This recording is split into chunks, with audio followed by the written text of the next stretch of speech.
Hello everyone. I just wanted to update you a little bit about the latest update on the MCU emulator, and I will use, as it was demonstrated in the previous video, the T-CCOMPUTER platform, so the one we built together, and so VGA connector, audio connector. I will switch on the audio. The joystick I will not demonstrate because it's just if you use a standard joystick like a 64 joystick, you can connect it to it. The keyboard I will not use it for the demo because what I will show don't really need it. But yeah, just some update. So the first emulator that was supported recently is in fact the SUPERNES emulator. So it works on VGA and on the letter screen, so the TFT display integrated. Yeah, most things are working.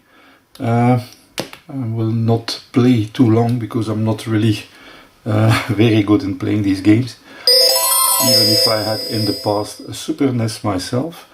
But yeah, the emulation of the SUPERNES is quite amazing because on the VGA we get 50 frames per second, so that's the PAL version of the emulator. For the ones that are used to NTSC, that might look a bit slow, but for somebody from Europe it's actually correct. So there are some bugs, graphical glitches still on the VGA, but at least it's running at 50 frames per second on the Teensy 4.1.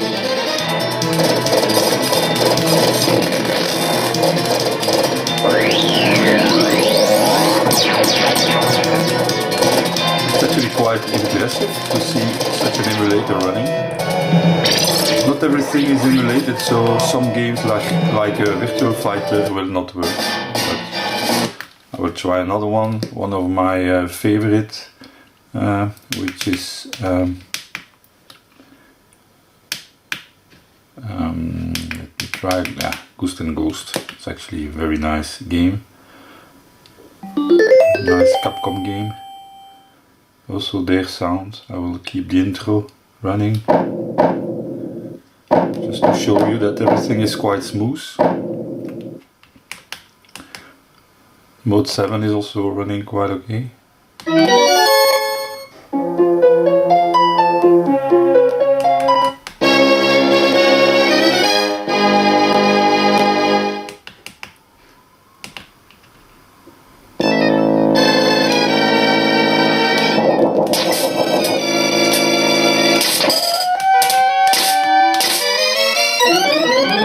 It's a bit hard to say to play with the 3 buttons of Teensy, but maybe we can add support for a USB joystick in the future. It's on my plan.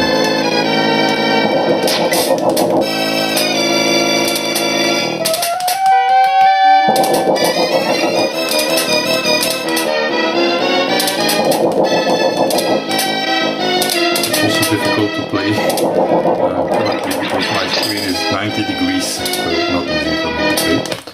Maybe a last game to show the Mode 7 games, like I would say Mario, Super Mario Kart.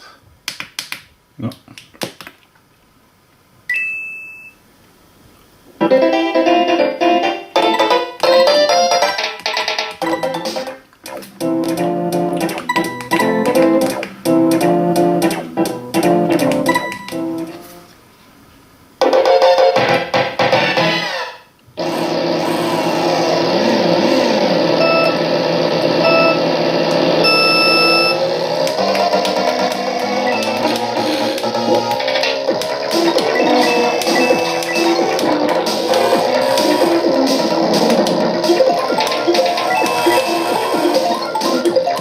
So fully playable, no specific issue except this graphical glitch. On the LCD I can show you it, but there are some bugs in the sound, so I will skip it. Another emulator which I currently also ported, by the way, most of the work has been taken from the Odroid Go project, so yeah, again all the honor goes to the people who made this work. At the end it's just porting to another platform for me. Yeah, another one is indeed the Vic20 emulator. I don't know if I had demonstrated this. It's not the super fancy emulator, because lots of games will not work, but yeah, it's for also programming and these kind of things that's working fine. It was actually my first computer.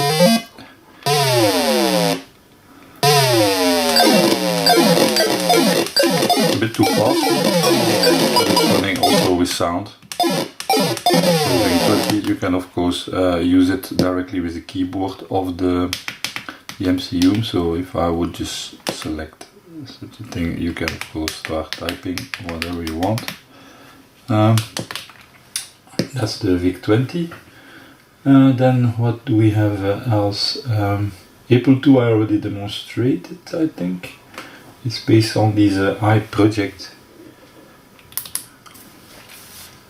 Sometimes there are some issues to flash. I'm now using just the Teensy loader, and I notice sometimes it has some problems there.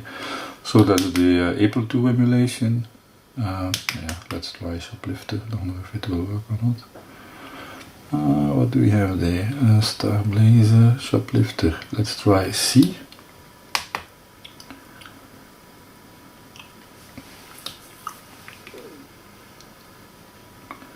Also here, not everything will work. Maybe I have selected something that will not work. No, it works fine. Also with the joystick support, there is no sound on this one. Probably something to add in the future. There was already a version of this emulator on the Teensy, I think 3.2, or at least, yeah, something like the 3.2 if I remember well. Some guy did also some good job already over there. Yeah, then I can try maybe the Lynx emulator. It seems I have problems with the version that I published, so let's see if this time it will work on VGA or not. Otherwise we can also try the LCD version. No, it works. So it has also sound. Oh, sorry, pressed the wrong button, it seems. Oh, there are some problems to program, it seems.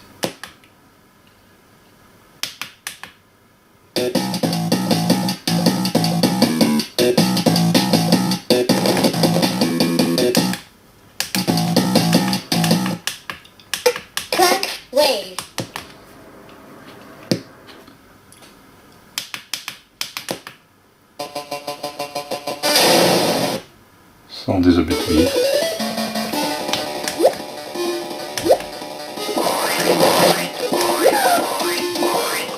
Probably can be improved a bit.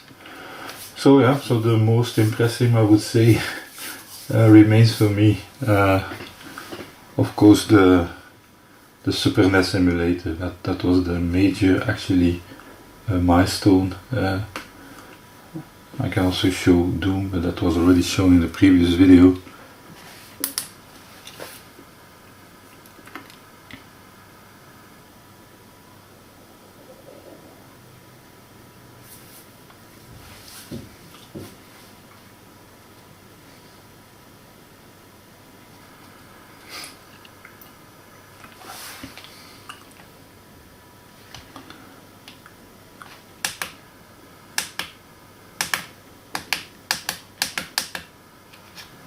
That was already shown some time ago, but just to show that this new T-CCOMPUTER platform is quite okay, because it combines everything, including the display. I can also run, for example, exactly the same. Let's take, for example, the Atari ST emulator. Let's run it on the display. Yeah, the button of the Teensy to reset is actually underneath the display, so I have to click on the display to show, to start the programming. Yeah, this Castaway emulator is also a big one. So it should normally be now started on the little display if the programming goes fine.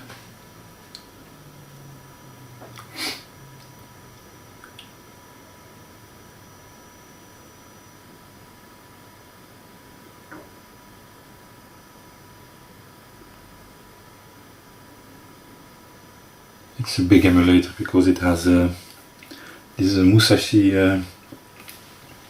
68,000 core, which is really fully hard coded. So I can start. This is just the desktop of the Atari ST. I hope you can see it on the display. Of course, the nice thing I can also show now is that I can just unpower it and I can remove the VGA now. I will keep the audio, but don't forget this system also works on battery. So we can now fully run it from battery. So we can, I don't know, take one compilation here, for example.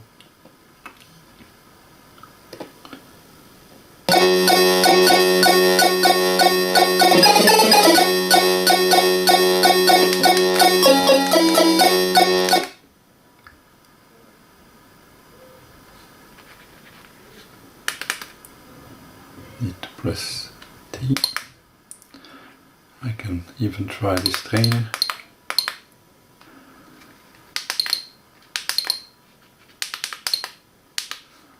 And then it should start Hurricane.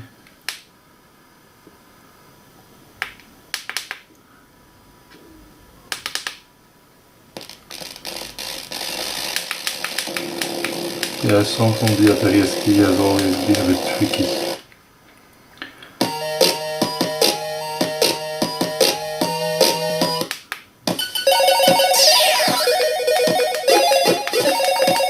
So that's now an Atari ST emulation on the Teensy running directly on the little display.